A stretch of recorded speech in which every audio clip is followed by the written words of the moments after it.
여러분 안녕하세요. 오늘은 가을철 대표 간식인 은행에 대해 정말 중요한 이야기를 나눠보려고 합니다. 가을이 되면 거리 곳곳에서 은행 굽는 냄새가 나죠? 고소하고 쫄깃한 식감 때문에 많은 분들이 좋아하시는데요. 그런데 혹시 은행을 잘못 먹으면 뇌 손상과 신경계 질환을 일으킬 수 있다는 사실 알고 계셨나요? 에이, 설마 그럴까? 하고 생각하실 수도 있습니다. 하지만 실제로 매년 은행 중독 사례가 보고되고 있고, 특히 어린아이들의 경우 심각한 신경 손상을 입는 경우도 있습니다.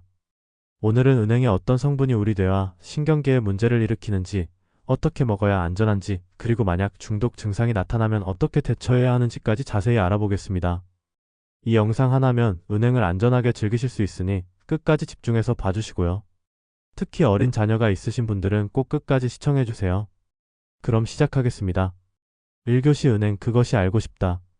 먼저 은행에 대해 기본적인 것부터 알아볼까요? 은행나무는 살아있는 화석이라고 불릴 만큼 오래된 식물입니다. 2억 년 이상의 역사를 가지고 있죠. 공룡이 살던 시대부터 지구상에 존재했던 나무입니다. 정말 놀랍지 않나요? 우리나라에서는 예로부터 은행을 약재로도 사용했습니다. 기침을 먹게 하고 천식에 좋다고 알려져 있었죠. 또한 술안주로도 인기가 많았습니다. 특히 조선시대 선비들은 은행을 즐겨 먹었다고 합니다. 영양학적으로 보면 은행은 훌륭한 식재료입니다. 단백질, 지방, 탄수화물이 골고루 들어있고 비타민C, 카로틴, 칼슘, 인, 철분 등 다양한 영양소를 함유하고 있습니다. 특히 베타카로틴과 비타민 E 같은 항산화 성분도 풍부하죠. 한의학에서는 은행을 폐를 보호하고 기침을 먹게 하는 약재로 사용합니다. 또한 야뇨증 치료에도 효과가 있다고 알려져 있습니다. 이렇게만 들으면 은행은 완벽한 식품처럼 들립니다. 그런데 왜 위험하다는 걸까요? 바로 은행 속에 숨어있는 독성 물질 때문입니다. 2교시 은행 속 숨겨진 독, 긴코톡신. 은행의 위험성은 바로 긴코톡신이라는 물질에서 비롯됩니다. 쉽게 말해서 비타민 B유가 구조가 매우 비슷한 물질입니다. 그런데 왜 비타민 B유가 비슷한 게 문제가 될까요? 여기에 함정이 있습니다. 우리 몸은 긴코톡신을 비타민 B6로 착각합니다. 비타민 B6는 우리 뇌와 신경계가 정상적으로 작동하는 데 꼭 필요한 영양소입니다. 특히 신경 전달 물질인 가바를 만드는데 필수적인 역할을 하죠. 그런데 긴코톡신이 들어오면 어떻게 될까요? 긴코톡신이 비타민 B6가 있어야 할 자리를 차지해버립니다. 마치 가짜 열쇠가 진짜 열쇠 구멍을 막아버리는 것과 같은 원리입니다. 그 결과 우리 몸은 비타민 B6 부족 상태가 됩니다. 비타민 B6가 충분히 있는데도 불구하고 사용할 수 없게 되는 거죠. 이를 상대적 비타민 B6 결핍이라고 합니다. 비타민 B6가 부족해지면 GABA라는 신경전달 물질을 만들지 못합니다. GABA는 우리 뇌의 흥분을 억제하는 역할을 하는데요. 이게 부족해지면 뇌가 과도하게 흥분하게 됩니다. 이것이 바로 은행 중독의 핵심 메커니즘입니다. 뇌의 과도한 흥분은 경련, 발작, 의식장애 등으로 이어질 수 있습니다. 더 심각한 것은 이런 상태가 반복되면 뇌세포가 손상될 수 있다는 점입니다. 뇌세포는 한번 손상되면 재생이 어렵습니다. 특히 발달 중인 어린이의 뇌는 더욱 취약합니다. 긴코톡신은 은행의 과육 부분에 주로 들어있습니다. 특히 녹색의 배아 부분에 가장 많이 함유되어 있죠.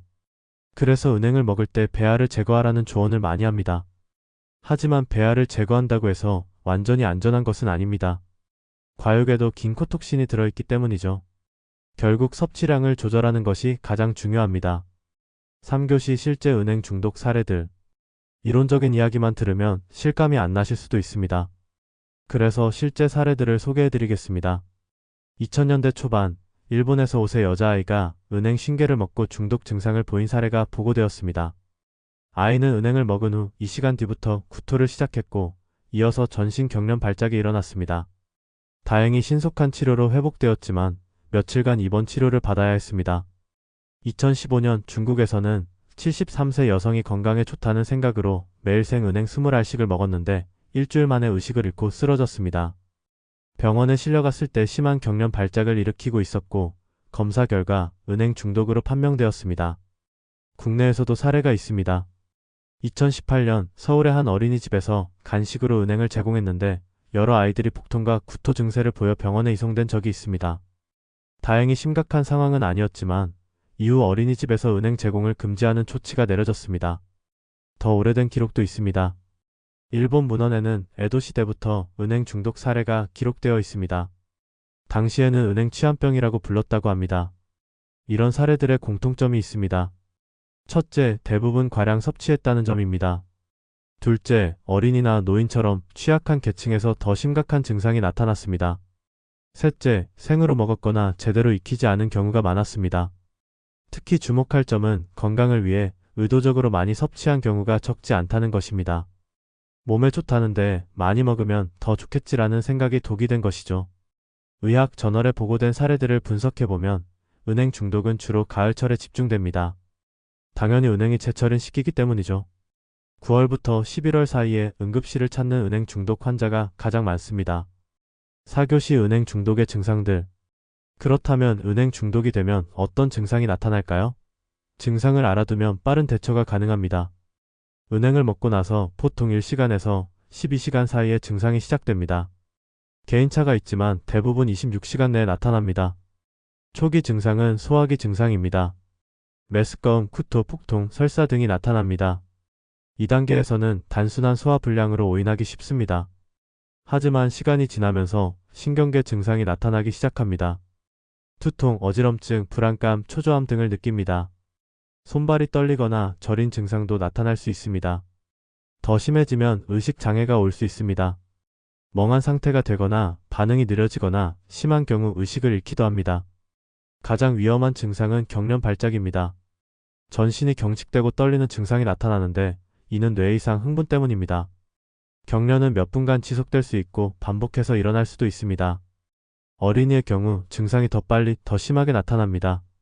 어른이 50개를 먹어야 중독 증상이 나타난다면 어린이는 10개만 먹어도 심각한 증상이 올 수 있습니다.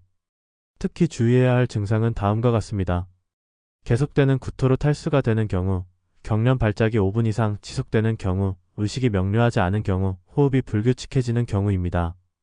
이런 증상이 나타나면 즉시 응급실로 가야 합니다. 경미한 중독의 경우 24시간 내에 자연스럽게 회복됩니다. 하지만 심한 경우 입원 치료가 필요하고 회복까지 며칠이 걸릴 수 있습니다. 드물지만 매우 심각한 경우 뇌 손상이 영구적으로 남을 수 있습니다. 특히 반복된 경련 발작은 뇌세포에 돌이킬 수 없는 손상을 줄 수 있습니다. 5교시 왜 어떤 사람은 괜찮고 어떤 사람은 중독될까? 같은 양의 은행을 먹어도 어떤 사람은 아무렇지 않고 어떤 사람은 중독 증상을 보입니다. 왜 그럴까요? 첫 번째 요인은 나이입니다. 어린이는 성인보다 훨씬 민감합니다. 체중이 적어서 같은 양을 먹어도 체중당 독성 물질의 농도가 높아지기 때문입니다. 또한 어린이의 간은 아직 발달 중이라 해독 능력이 떨어집니다. 노인도 취약합니다. 나이가 들면서 간과 신장의 기능이 저하되어 독성 물질을 빨리 배출하지 못합니다. 또한 영양 상태가 좋지 않으면 비타민 B육가 이미 부족한 상태일 수 있어서 더 위험합니다. 두 번째 요인은 개인의 대사 능력입니다. 사람마다 긴코톡신을 분해하는 효소의 활성도가 다릅니다. 어떤 사람은 빠르게 분해해서 배출하지만 어떤 사람은 그렇지 못합니다. 이는 유전적인 요인도 영향을 미칩니다. 세 번째는 영양 상태입니다. 평소 비타민 B6 섭취가 충분한 사람은 상대적으로 안전합니다. 하지만 편식을 하거나 영양 상태가 좋지 않으면 더 쉽게 중독될 수 있습니다. 네 번째는 먹는 방법입니다. 생으로 먹거나 덜 익혀 먹으면 더 위험합니다. 긴코톡신은 열에 어느 정도 분해되기 때문에 충분히 익히면 톡성이 감소합니다. 하지만 완전히 없어지는 것은 아닙니다. 다섯 번째는 공복 여부입니다. 공복에 은행을 먹으면 흡수가 빨라서 더 위험할 수 있습니다. 다른 음식과 함께 먹으면 흡수 속도가 느려져서 상대적으로 안전합니다. 여섯 번째는 약물 복용 여부입니다. 특정 약물은 비타민 B6의 대사에 영향을 줄 수 있습니다.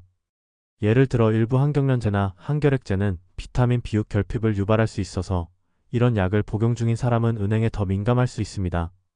일곱 번째는 알코올 섭취입니다. 술을 마시면서 은행을 안주로 먹는 경우가 많은데 이는 위험할 수 있습니다. 알코올은 간의 해독 기능을 방해하고 비타민 B6의 흡수와 대사를 저해합니다. 마지막으로 개인의 건강 상태도 영향을 미칩니다. 간 질환, 신장 질환, 당뇨병 등이 있는 사람은 더 조심해야 합니다. 6교시 얼마나 먹어야 안전할까? 그렇다면 은행을 얼마나 먹어야 안전할까요? 이것이 가장 중요한 질문입니다. 일반적으로 권장되는 안전 섭취량은 다음과 같습니다. 성인의 경우 하루 10알 이내가 안전합니다. 일부 전문가들은 57알을 권장하기도 합니다. 보수적으로 접근하는 것이 좋습니다. 어린이의 경우는 훨씬 더 적게 먹어야 합니다. 5세 이하 유아는 아예 먹이지 않는 것이 좋습니다.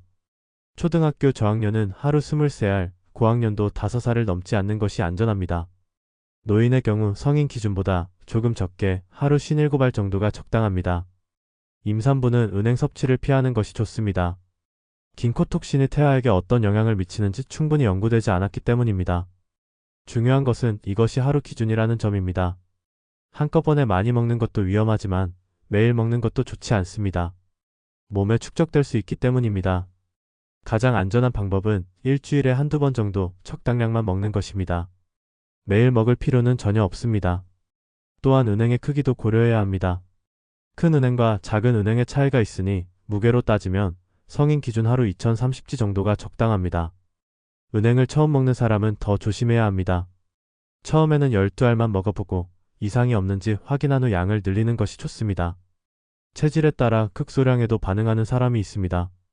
과거에 은행을 먹고 속이 불편했던 경험이 있다면 아예 먹지 않는 것이 좋습니다. 건강에 좋다는 이유로 의도적으로 많이 먹는 것은 절대 금물입니다. 몸에 좋은 것도 가하면 독이 된다는 말을 꼭 기억하세요. 7교시 안전하게 은행 먹는 법. 이제 은행을 안전하게 즐기는 방법을 알아보겠습니다. 첫째, 반드시 익혀서 먹어야 합니다. 생은행은 절대 먹지 마세요. 열을 가하면 긴코톡신이 어느 정도 분해됩니다.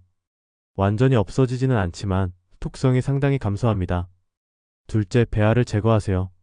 녹색의 싹 부분에 긴코톡신이 가장 많이 들어있습니다. 은행을 반으로 갈라서 가운데 녹색 부분을 이쑤시개로 제거하면 됩니다. 조금 번거롭지만 안전을 위해 꼭 필요한 과정입니다. 셋째, 충분히 가열하세요. 겉만 살짝 익히는 것이 아니라 속까지 완전히 익혀야 합니다. 구울 때는 1520분 정도 충분히 가열하세요. 전자레인지를 사용할 때도 마찬가지입니다. 넷째, 공복에 먹지 마세요. 식사 후나 다른 음식과 함께 먹는 것이 좋습니다. 이렇게 하면 흡수 속도가 느려져서 더 안전합니다. 다섯째, 술과 함께 먹지 마세요. 은행구이가 술안주로 인기 있지만 사실 이는 좋은 조합이 아닙니다. 알코올이 긴코톡신의 독성을 증가시킬 수 있습니다. 여섯째, 매일 먹지 마세요. 일주일에 한두 번 정도면 충분합니다. 몸에 좋다고 매일 먹는 것은 오히려 해롭습니다. 일곱째, 정해진 양을 지키세요. 아무리 맛있어도 더 먹고 싶은 마음을 참으세요. 특히 아이들이 더 달라고 할 때 몸에 좋으니까 많이 먹으라고 하면 안 됩니다. 여덟째, 구입할 때도 주의하세요. 껍질이 깨지거나 곰팡이가 핀 은행은 사지 마세요. 신선하고 품질 좋은 은행을 선택하세요. 아홉째, 보관도 중요합니다. 은행은 서늘하고 건조한 곳에 보관하세요. 오래 보관하면 맛도 떨어지고 변질될 수 있습니다. 냉장 보관이 좋습니다. 열째, 조리법을 다양화하세요. 구이만 먹지 말고 밥에 넣어 먹거나 탕에 넣어 먹는 것도 좋습니다. 이렇게 하면 한 번에 많이 먹는 것을 방지할 수 있습니다. 은행을 조리할 때는 환기를 잘 시키세요. 은행 냄새가 강할 수 있고 일부 사람은 냄새에 민감하게 반응할 수 있습니다. 8교시 은행 중독 시 응급처치. 만약 은행을 먹고 중독 증상이 나타나면 어떻게 해야 할까요? 먼저 침착하게 상황을 파악하세요. 언제 얼마나 먹었는지 어떤 증상이 있는지 확인합니다. 경미한 증상 메스꺼움, 가벼운 복통이라면 우선 은행 섭취를 중단하고 물을 충분히 마시세요. 물은 톡성 물질을 희석하고 배출하는 데 도움이 됩니다. 구토가 있다면 억지로 참지 마세요. 몸이 톡소를 배출하려는 자연스러운 반응입니다. 하지만 계속 구토가 반복되면 탈수가 될 수 있으니 주의해야 합니다. 다음 증상이 나타나면 즉시 병원에 가야 합니다. 의식이 흐려지거나 경련이 일어나거나 호흡이 불규칙해지거나 구토가 계속되어 물도 마시지 못하는 경우입니다. 특히 어린이가 이런 증상을 보이면 더욱 신속하게 대처해야 합니다. 아이는 증상이 빠르게 악화될 수 있기 때문입니다. 병원에 갈 때는 다음 정보를 의료진에게 알려주세요. 은행을 몇 개 먹었는지, 언제 먹었는지, 익혀서 먹었는지 생으로 먹었는지, 현재 어떤 증상이 있는지 등입니다. 병원에서는 주로 대증 치료를 합니다. 구토와 설사가 심하면 수액을 투여해서 탈수를 막습니다. 경련이 있으면 항경련제를 투여합니다. 중요한 것은 비타민 비용을 보충하는 것입니다. 긴코톡신이 비타민 비용을 방해하니까 비타민 비용을 대량으로 투여하면 증상이 빠르게 호전됩니다. 병원에서는 정맥으로 비타민 비용을 주입합니다. 심한 경우 입원 치료가 필요할 수 있습니다. 하지만 적절한 치료를 받으면 대부분 완전히 회복됩니다. 가정에서 임의로 토하게 하거나 함부로 약을 먹이는 것은 위험합니다. 전문가의 지시 없이는 아무것도 하지 마세요. 예방이 최선의 치료입니다. 애초에 적정량만 먹으면 이런 일이 생기지 않습니다. 9교시 장기적인 은행 섭취의 위험성. 급성 중독도 문제지만 장기적으로 은행을 과다 섭취하면 어떤 일이 벌어질까요? 만성적인 비타민 비육 결핍이 가장 큰 문제입니다. 긴코톡신이 계속 비타민 비용을 방해하면 몸 전체가 비타민 비육 부족 상태가 됩니다. 비타민 비육은 단순히 신경계에만 필요한 것이 아닙니다. 단백질 대사, 척결구 생성, 면역 기능, 호르몬 조절 등 수많은 생리 기능에 관여합니다. 장기적인 비타민 비육 결핍은 다음과 같은 문제를 일으킬 수 있습니다. 첫째, 신경계 손상입니다. 말초 신경병증이 생겨서 손발이 저리고 감각이 둔해질 수 있습니다. 심하면 걷기가 어려워지기도 합니다. 이런 신경 손상은 비가역적일 수 있습니다. 즉, 한번 손상되면 회복이 어렵다는 뜻입니다. 둘째, 빈혈이 생길 수 있습니다. 비타민 비육은 헤모글로빈 합성에 필요하기 때문에 부족하면 빈혈이 발생합니다. 피로, 어지럼증, 창백함 등의 증상이 나타납니다. 셋째, 면역력이 저하됩니다. 비타민 비육은 림프구의 기능에 중요한 역할을 합니다. 부족하면 감염에 취약해지고 회복도 느려집니다. 넷째, 피부 문제가 생깁니다. 지루성 피부염, 입가의 염증, 혀의 염증 등이 나타날 수 있습니다. 다섯째, 정신적인 문제도 발생할 수 있습니다. 우울증, 불안, 집중력 저하, 기억력 감퇴 등이 나타날 수 있습니다. 비타민 비육은 세로토닌과 도파민 같은 신경 전달 물질 생성에 필요하기 때문입니다. 여섯째, 심혈관 질환의 위험이 증가합니다. 비타민 비육가 부족하면 호모시스테인이라는 물질이 혈액에 축적되는데 이는 혈관을 손상시키고 심장병과 뇌졸중의 위험을 높입니다. 특히 걱정되는 것은 뇌 건강입니다. 만성적인 신경 손상은 장기적으로 인지 기능 저하로 이어질 수 있습니다. 일부 연구에서는 비타민 비육 결핍이 치매 위험을 높일 수 있다는 가능성을 제기하고 있습니다. 물론 이것은 장기간 과다 섭취했을 때의 이야기입니다. 가끔 적당량을 먹는 것은 문제가 되지 않습니다. 하지만 건강에 좋다며 매일 많은 양을 먹는다면 이런 위험에 노출될 수 있습니다. 더욱이 나이가 들수록 신경 재생 능력이 떨어지기 때문에 노년기에 은행을 과다 섭취하는 것은 특히 위험할 수 있습니다. 10교시 은행 외피의 독성. 은행의 위험은 열매뿐만이 아닙니다. 은행나무 열매의 겉껍질, 즉 외피도 매우 독성이 강합니다. 가을이 되면 은행나무 아래 떨어진 노란 열매를 주워본 적 있으신가요? 그 특유의 고약한 냄새 때문에 코를 막게 되죠. 이 냄새의 원인이 바로 부티르산과 헵탄산이라는 물질입니다. 하지만 냄새만 문제가 아닙니다. 은행 외피에는 긴콜산과 빌로볼 같은 독성 물질이 들어있습니다. 이 물질들은 강한 알레르기 반응을 일으킵니다. 은행 외피를 만지면 접촉성 피부염이 생길 수 있습니다. 옷과 비슷한 증상이라고 생각하면 됩니다. 피부가 붉게 부어오르고 가렵고 물집이 생길 수 있습니다. 특히 민감한 사람은 단순히 만지기만 해도 심한 반응이 나타납니다. 심한 경우 2차 감염으로 이어질 수도 있습니다. 그래서 길에 떨어진 은행을 주울 때는 반드시 장갑을 착용해야 합니다. 맨손으로 만지는 것은 절대 금물입니다. 어린이들이 호기심에 은행을 주워서 가지고 놀다가 피부염에 걸리는 경우가 종종 있습니다. 만약 실수로 은행 외피를 만졌다면 즉시 비누로 깨끗이 씻어야 합니다. 씻지 않고 다른 부위를 만지면 그곳까지 염증이 퍼질 수 있습니다. 특히 주의할 점은 은행 외피의 즙이 눈에 들어가지 않도록 하는 것입니다. 눈에 들어가면 각막 손상을 일으킬 수 있습니다. 일부 사람들은 은행 외피를 약재로 사용하기도 하는데 이는 전문가의 지도 없이는 매우 위험합니다. 시중에서 판매되는 은행은 대부분 외피를 제거한 상태입니다. 하얀 단단한 껍질만 있는 상태죠. 이것은 안전하게 손으로 만질 수 있습니다. 하지만 직접 은행나무에서 은행을 채취하거나 땅에 떨어진 은행을 주워서 처리하려면 각별한 주의가 필요합니다. 11교시 은행 잎 추출물은 안전할까? 은행 열매 말고 은행 잎 추출물은 어떨까요? 요즘 건강식품으로 많이 팔리는 제품들이 있죠. 은행 잎 추출물은 기억력 개선, 혈액순환 개선 등의 효과가 있다고 알려져 있습니다. 실제로 의약품이나 건강기능식품으로 판매되고 있습니다. 다행히 은행 잎 추출물은 열매와 다릅니다. 표준화된 추출 과정에서 긴콜산 같은 독성 물질을 제거합니다. 제대로 만들어진 제품이라면 긴콜산 함량이 5ppm 이하로 관리됩니다. 하지만 여기에도 주의사항이 있습니다. 첫째, 반드시 신뢰할 수 있는 제조사의 제품을 선택해야 합니다. 검증되지 않은 제품은 톡성 물질이 제대로 제거되지 않았을 수 있습니다. 둘째, 권장 용량을 지켜야 합니다. 많이 먹는다고 효과가 더 좋은 것이 아닙니다. 오히려 부작용이 생길 수 있습니다. 셋째, 약물을 복용 중인 사람은 주의해야 합니다. 은행잎 추출물은 혈액을 묽게 하는 효과가 있어서 항응고제나 항혈소판제와 함께 복용하면 출혈 위험이 증가할 수 있습니다. 넷째, 수술을 앞두고 있다면 적어도 2주 전부터는 복용을 중단해야 합니다. 수술 중 출혈이 증가할 수 있기 때문입니다.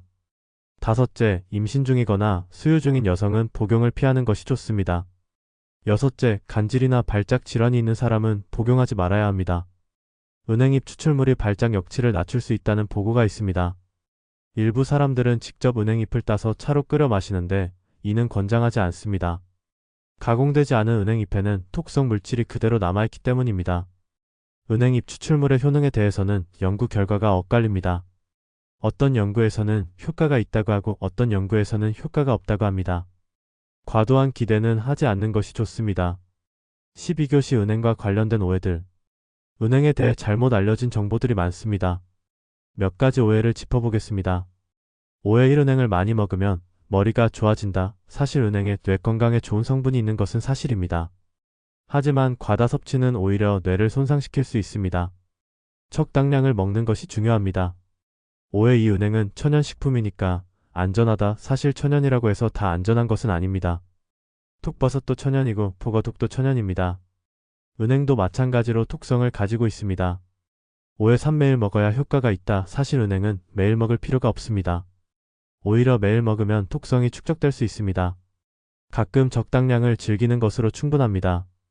오해 4. 생으로 먹는 게 더 영양가가 높다. 사실 절대 안 됩니다. 생은행은 독성이 훨씬 강합니다. 반드시 익혀서 먹어야 합니다. 오해 5. 어른이 괜찮으면 아이도 괜찮다. 사실 어린이는 훨씬 더 민감합니다. 어른 기준으로 아이에게 먹이면 안 됩니다. 아이에게는 훨씬 적은 양만 주어야 합니다. 오해 6. 한 번 많이 먹어도 증상이 없으면 앞으로도 괜찮다. 사실 개인의 상태에 따라 민감도가 달라질 수 있습니다. 영양 상태, 건강 상태, 약물 복용 여부 등에 따라 같은 사람도 반응이 달라질 수 있습니다. 오해 7. 은행은 모든 사람에게 좋다. 사실 은행도 체질에 따라 맞지 않는 사람이 있습니다. 과거에 은행을 먹고 불편했던 경험이 있다면 피하는 것이 좋습니다.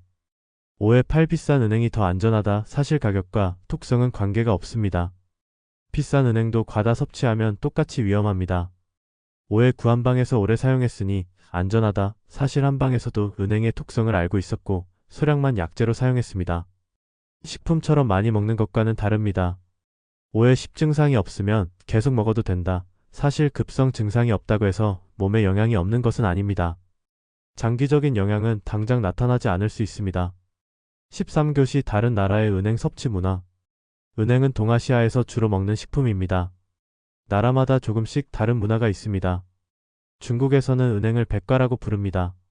한방에서 약재로 사용하며 요리에도 많이 사용합니다. 특히 광동 지방에서는 은행을 넣은 탕 요리가 유명합니다. 하지만 중국에서도 은행 중독 사고가 자주 보고됩니다. 일본에서도 은행을 즐겨 먹습니다. 긴난이라고 부르며 주로 구워서 술안주로 먹습니다. 차완무시라는 계란찜 요리에도 넣습니다. 일본 의학 저널에는 에도 시대부터의 은행 중독 기록이 남아 있습니다. 한국에서는 주로 구이나 찜 요리에 사용합니다. 은행은 특히 추석이나 명절 음식에 자주 등장합니다. 최근에는 거리에서 은행 구이를 파는 노점도 흔히 볼 수 있습니다. 흥미로운 점은 서양에서는 은행을 거의 먹지 않는다는 것입니다. 은행나무는 전 세계적으로 가로수로 많이 심어져 있지만 서양 사람들은 은행을 식용으로 생각하지 않습니다. 오히려 은행 열매가 떨어지면 냄새 때문에 골칫거리로 여깁니다. 유럽과 미국에서는 은행잎 추출물을 건강식품으로 사용하지만 열매는 먹지 않습니다. 식문화의 차이가 흥미롭죠. 동아시아에서는 오랜 전통이 있지만 그만큼 중독 사례도 많습니다. 일본의 한 연구에 따르면 은행 중독 사례의 70% 이상이 5세 이하 어린이였습니다. 중국 의학 문헌에는 은행의 톡성에 대한 기록이 남아 있습니다. 명나라 시대의 본초 강목에도 은행을 과다 섭취하면 안 된다는 경고가 있습니다. 한국의 동의보감에도 은행에 대한 기록이 있습니다. 약효는 인정하되 과식하면 독이 된다고 경고하고 있습니다. 전통적으로는 은행을 약재로 소량 사용했습니다. 하지만 현대에 와서 간식처럼 많이 먹게 되면서 문제가 생기기 시작했습니다. 14교시 은행 대신 먹을 수 있는 안전한 견과류. 은행의 독성이 걱정된다면 다른 안전한 견과류를 선택하는 것도 좋은 방법입니다. 호두는 뇌 건강에 정말 좋습니다. 오메가-3 지방산이 풍부해서 뇌세포 건강을 돕습니다. 은행처럼 독성 걱정 없이 매일 먹어도 됩니다. 하루 45개 정도가 적당합니다. 아몬드는 비타민 E가 풍부합니다. 항산화 효과가 뛰어나고 뇌 노화를 방지하는 데 도움이 됩니다. 하루 한 줌 정도가 좋습니다. 밤은 은행과 비슷한 시기에 나는 견과류입니다. 탄수화물이 풍부하고 비타민 C도 들어있습니다. 톡성 걱정 없이 안전하게 즐길 수 있습니다. 잣은 불포화지방산이 풍부합니다. 혈관 건강에 좋고 기억력 개선에도 도움이 됩니다. 은행보다 훨씬 안전합니다. 해바라기 씨는 비타민 B군이 풍부합니다. 특히 비타민 B유가 많이 들어있어서 은행이 방해하는 바로 그 비타민을 보충할 수 있습니다. 호박 씨는 마그네슘과 아연이 풍부합니다. 뇌 기능과 기억력에 도움이 됩니다. 캐슈넛은 구리와 마그네슘이 풍부합니다. 신경계 건강에 좋고 맛도 고소해서 간식으로 좋습니다. 땅콩은 저렴하면서도 영양가가 높습니다. 단백질과 비타민 B군이 풍부합니다. 다만 알레르기가 있는 사람은 주의해야 합니다. 이런 견과류들은 은행보다 훨씬 안전하면서도 영양가가 뛰어납니다. 굳이 위험을 감수하면서 은행을 많이 먹을 필요가 없습니다. 물론 은행 특유의 맛과 식감을 좋아하신다면 적당량만 드시면 됩니다. 하지만 건강을 위해 매일 많이 드시는 것은 다른 견과류로 대체하는 것이 좋습니다. 15교시 전문가들의 조언. 의사들과 영양학자들은 은행에 대해 어떻게 말할까요? 대한의사협회에서는 은행의 적정 섭취량을 지키라고 권고합니다.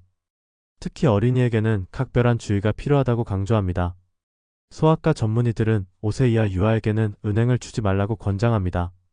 아이의 뇌는 발달 중이라 톡성에 더 취약하기 때문입니다. 신경과 전문의들은 은행 중독으로 인한 뇌 손상 사례를 실제로 봅니다.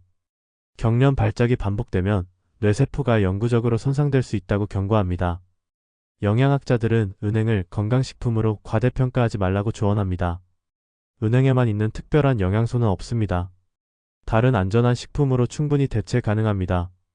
한의사들도 은행의 약효를 인정하지만 동시에 독성도 경고합니다. 전통적으로 은행은 약재로 소량만 사용했지 식품으로 많이 먹지는 않았다고 합니다. 톡성학 전문가들은 용량이 독을 만든다는 원칙을 강조합니다. 적은 양은 약이 되지만 많은 양은 독이 됩니다. 은행이 딱 이 경우에 해당합니다. 응급의학과 의사들은 매년 가을이 되면 은행 중독 환자를 봅니다. 대부분 건강에 좋다고 해서 많이 먹었다고 말한다고 합니다. 식품안전 전문가들은 은행을 취급하고 조리할 때의 주의사항을 강조합니다. 충분히 익히고 배알을 제거하고 정량만 섭취하라고 권고합니다. 노인의학 전문가들은 노인들이 건강에 대한 집착으로 은행을 과다 섭취하는 경우를 걱정합니다. 나이가 들수록 대사 기능이 떨어져서 더 위험할 수 있습니다. 임상영양사들은 균형 잡힌 식단이 가장 중요하다고 강조합니다. 특정 식품에 집착하기보다는 다양한 식품을 골고루 먹는 것이 건강의 지름길입니다. 16교시 은행나무와 환경. 잠깐 다른 이야기를 해볼까요? 은행나무 자체에 대한 이야기입니다. 은행나무는 살아있는 화석이라고 불립니다. 공룡 시대부터 지구상에 존재했던 나무죠. 빙하기도 견뎌냈고 수많은 환경 변화 속에서도 살아남았습니다. 은행나무는 생명력이 매우 강합니다. 공해에도 강하고 병충해에도 강합니다. 그래서 도시에 가로수로 많이 심어집니다.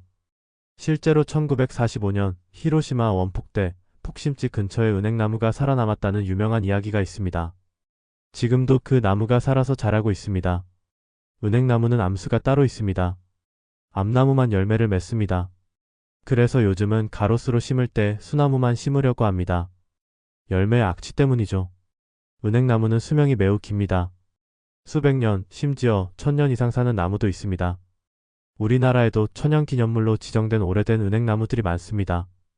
환경적으로 보면 은행나무는 좋은 나무입니다. 이산화탄소를 흡수하고 산소를 만들어내고 도시의 열섬 효과를 완화시킵니다. 하지만 가을이 되면 열매 때문에 민원이 많습니다. 냄새도 문제지만 열매가 떨어져서 바닥이 미끄러워지는 것도 문제입니다. 일부 도시에서는 열매가 맺히기 전에 제거하기도 합니다. 은행나무의 노란 단풍은 정말 아름답습니다. 가을 풍경의 대표적인 아이콘이죠. 이 아름다움과 열매의 불편함이 공존하는 것이 은행나무입니다. 17교시 은행 관련 최신 연구. 은행에 대한 과학적 연구는 계속되고 있습니다. 최근의 연구 동향을 살펴보겠습니다. 긴코톡신의 작용 메커니즘에 대한 연구가 계속되고 있습니다. 최근 연구에서는 긴코톡신이 어떻게 비타민 비옥 수용체를 차단하는지 분자 수준에서 밝혀지고 있습니다. 은행 중독의 유전적 소인에 대한 연구도 진행 중입니다. 왜 어떤 사람은 민감하고 어떤 사람은 둔감한지 유전자와 관련이 있을 수 있다는 가설입니다. 은행의 해독 방법에 대한 연구도 있습니다. 어떤 조리 방법이 긴코톡신을 가장 효과적으로 제거하는지, 어떤 온도와 시간이 최적인지 등을 연구하고 있습니다. 은행잎 추출물의 효능에 대한 대규모 임상시험도 계속되고 있습니다. 치매 예방 효과, 혈액순환 개선 효과 등에 대해 찬반 연구가 진행 중입니다. 일부 연구에서는 은행의 항산화 성분이 암 예방에 도움이 될 수 있다는 가능성을 제시하고 있습니다. 하지만 아직 초기 단계의 연구입니다. 은행 외피의 알레르기 유발 물질에 대한 연구도 있습니다. 긴콜산이 어떻게 피부 반응을 일으키는지 밝혀지고 있습니다. 흥미롭게도 긴코톡신을 제거하는 기술에 대한 연구도 진행되고 있습니다. 만약 효과적으로 톡성을 제거할 수 있다면 더 안전하게 은행을 즐길 수 있을 것입니다. 하지만 아직까지는 자연 상태의 은행에 긴코톡신이 남아있다는 사실은 변하지 않습니다.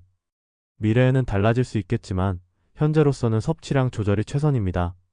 18교시 실생활 적용 가이드. 이제 실제로 어떻게 은행을 안전하게 즐길 수 있는지 구체적인 가이드를 드리겠습니다. 장보기 단계 은행을 살 때는 껍질이 깨끗하고 단단한 것을 선택하세요. 곰팡이가 피거나 껍질이 깨진 것은 피합니다. 무게감이 있고 흔들었을 때 소리가 나지 않는 것이 좋습니다.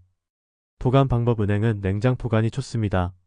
밀폐 용기에 넣어서 냉장고 야측칸에 보관하면 23주 정도 신선하게 유지됩니다. 장기 보관하려면 냉동도 가능합니다. 조리 전 준비. 먼저 은행을 깨끗이 씻습니다. 그 다음 단단한 껍질을 깹니다. 호두깍이나 은행 까는 전용 도구를 사용하면 편합니다. 펜치를 사용해도 됩니다. 껍질을 깐 후에는 반드시 속껍질을 벗겨야 합니다. 뜨거운 물에 담가두면 속껍질이 쉽게 벗겨집니다. 또는 프라이팬에 살짝 볶으면 껍질이 벗겨집니다. 가장 중요한 단계는 배아 제거입니다. 은행을 반으로 쪼개서 가운데 녹색 부분을 이쑤시개로 빼냅니다. 조금 번거롭지만 안전을 위해 꼭 하세요. 조리 방법. 구울 때는 중간 불에서 1520분 정도 충분히 익힙니다. 겉만 익히지 말고 속까지 완전히 익혀야 합니다. 은행이 노릇노릇해지고 부풀어 오르면 익은 것입니다. 전자레인지를 사용할 수도 있습니다. 종이봉투에 넣고 23분 정도 돌립니다. 하지만 한꺼번에 많이 하지 말고 소량씩 여러 번 하는 것이 안전합니다. 밥에 넣을 때는 쌀을 씻고 물을 부은 후 은행을 넣습니다. 1인분 기준 34알 정도면 적당합니다. 찜이나 탕에 넣을 때도 마찬가지로 1인분에 35알 정도가 적당합니다. 섭취 방법. 식사 중이나 식후에 먹는 것이 좋습니다. 공복은 피하세요. 다른 음식과 함께 먹으면 더 안전합니다. 천천히 씹어서 먹습니다. 급하게 삼키면 기도에 걸릴 수도 있고 잘 씹어야 소화도 잘 됩니다. 가족별 섭취 가이드. 성인 남성 하루 7에서 10알, 성인 여성 하루 5에서 7알, 초등학생 하루 2에서 3알. 유아 먹이지 않는 것이 좋음. 노인 하루 5살 이내, 임산부 피하는 것이 권장됨. 주의사항 체크리스트. 배아를 제거했는가? 충분히 익혔는가? 정량을 지키는가? 매일 먹지 않는가? 공복이 아닌가? 술과 함께 먹지 않는가? 아이에게 너무 많이 주지 않았는가? 이 체크리스트를 지키면 은행을 안전하게 즐길 수 있습니다. 19교시 은행 중독 예방 교육. 특히 어린 자녀가 있는 가정에서는 은행 안전 교육이 중요합니다. 아이들에게 가르쳐야 할 것들. 첫째, 은행은 어른이 주는 만큼만 먹는다는 것을 가르쳐야 합니다. 아무리 맛있어도 더 달라고 하면 안 된다는 것을 알려주세요. 둘째, 길에 떨어진 은행을 주워서 먹으면 안 된다는 것을 교육합니다. 호기심에 주워 먹는 사고가 종종 발생합니다. 셋째, 은행 외피를 만지면 안 된다는 것을 알려줍니다. 특히 어린이집이나 유치원에서 가을 산책을 할 때 주의해야 합니다. 어린이집과 유치원 관계자들에게 어린이집이나 유치원에서 은행을 간식으로 제공하는 것은 재고해야 합니다. 아이마다 민감도가 다르고 소량이라도 반응할 수 있습니다. 만약 제공한다면 반드시 부모의 동의를 받아야 합니다. 그리고 1인당 2알을 초과하지 않도록 합니다. 산책이나 야외 활동 시 은행나무가 있는 곳을 지날 때는 선생님이 주의 깊게 살펴야 합니다.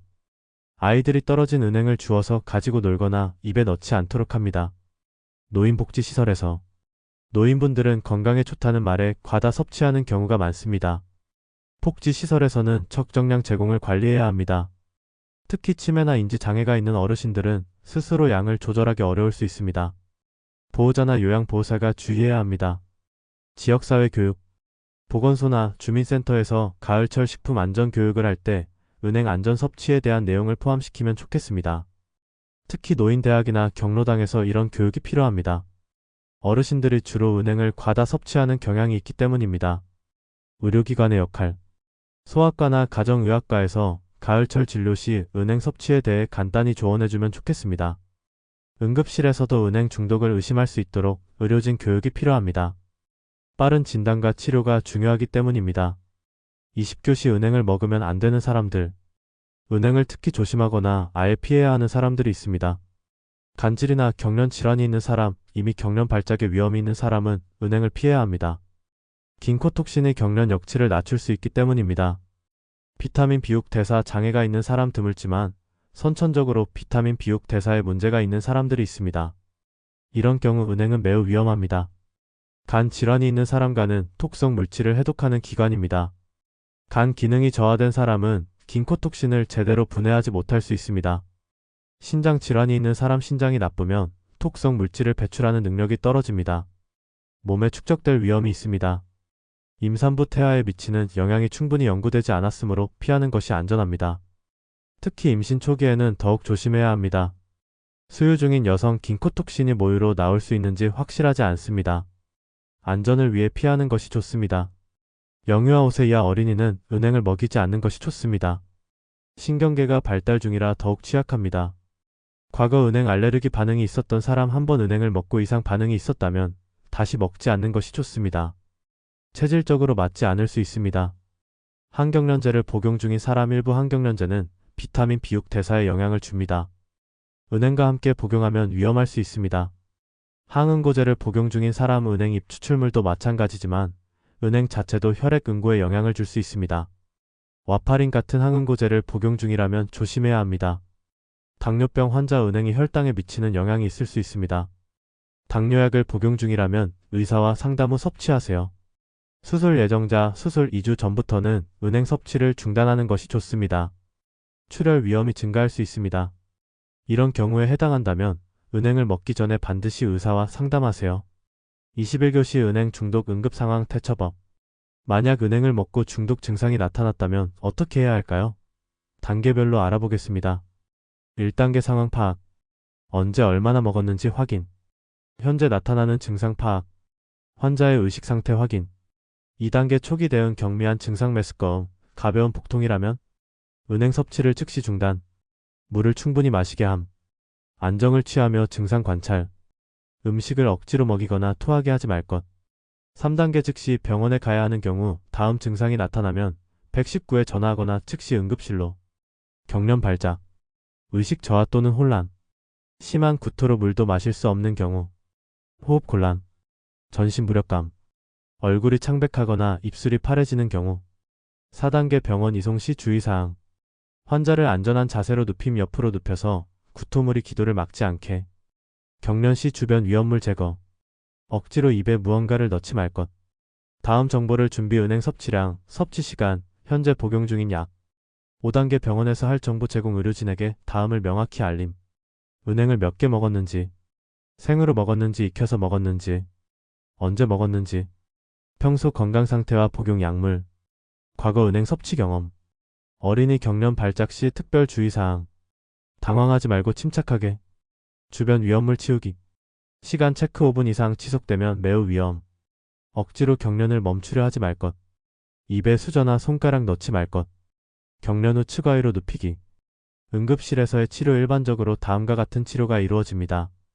혈액 검사로 상태 평가, 수액 투여로 탈수 교정, 비타민 비육 정맥 주사, 필요시 항경련제 투여, 증상에 따른 대증 치료, 치료 후 주의사항, 병원에서 퇴원 후에도 2448시간은 주의 깊게 관찰, 증상이 재발하면 즉시 병원 방문, 완전히 회복될 때까지 은행 섭취 금지.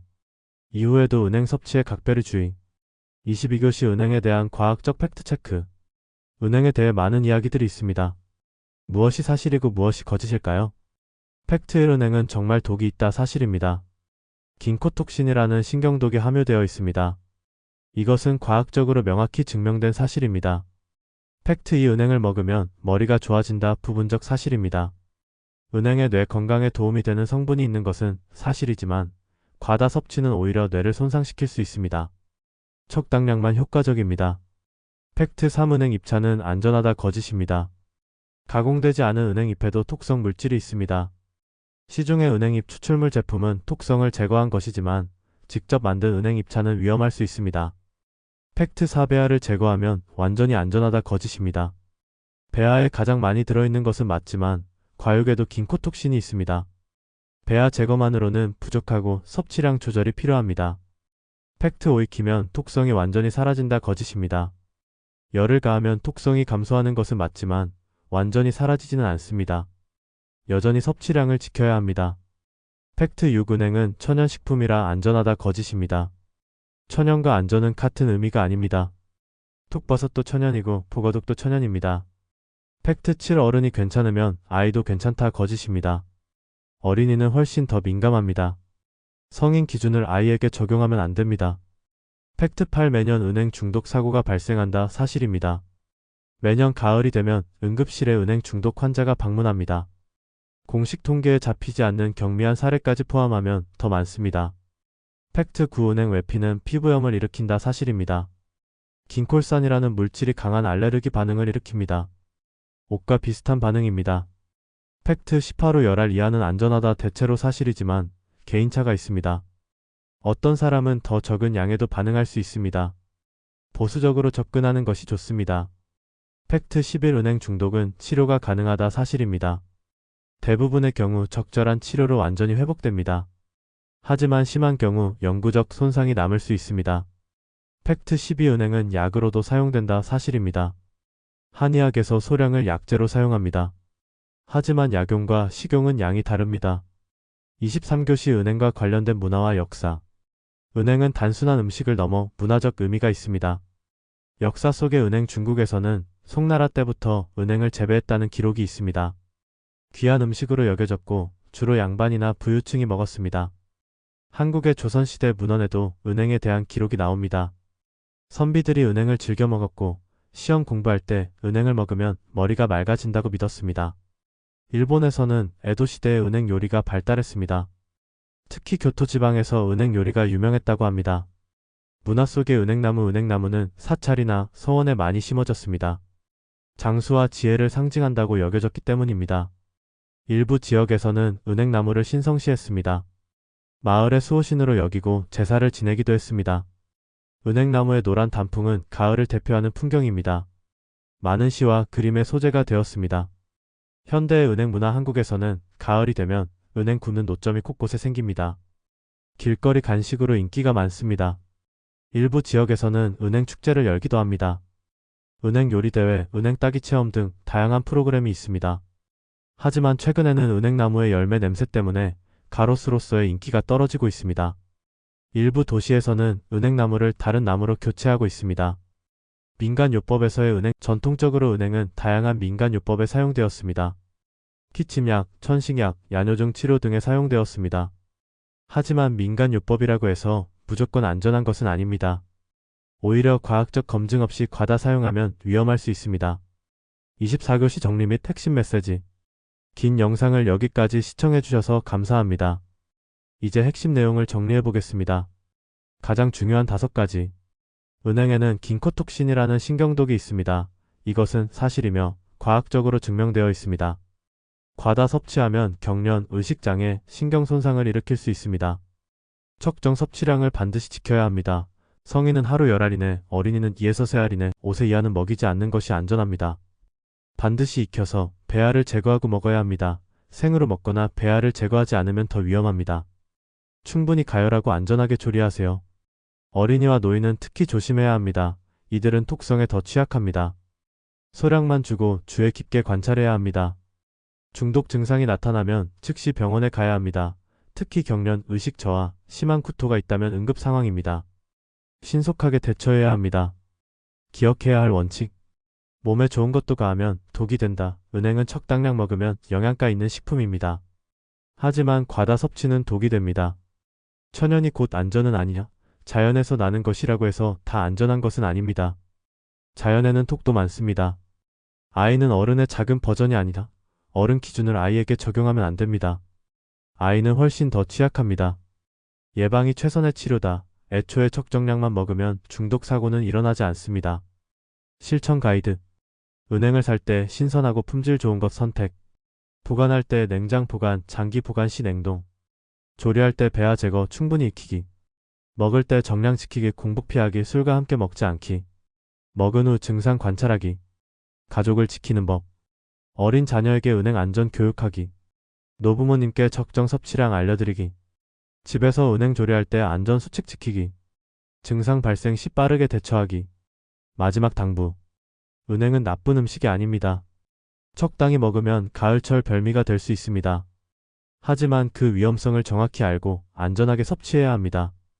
특히 건강에 좋다는 이유로 과다 섭취하는 것은 절대 금물입니다.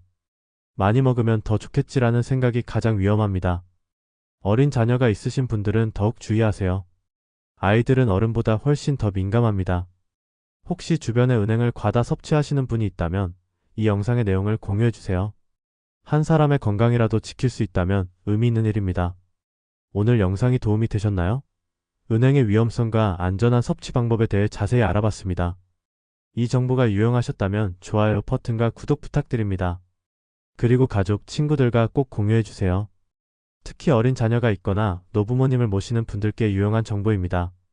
댓글로 여러분의 경험이나 질문을 남겨주세요. 은행을 먹고 이상 반응을 겪었던 경험, 안전하게 즐기는 방법 등 무엇이든 환영합니다. 다음 영상에서는 다른 가을 제철 음식의 안전한 섭취 방법을 다뤄보겠습니다. 구독하시면 알림을 받으실 수 있습니다. 건강한 가을 보내시고 은행은 안전하게 즐기세요. 여러분의 건강을 응원합니다. 시청해주셔서 감사합니다.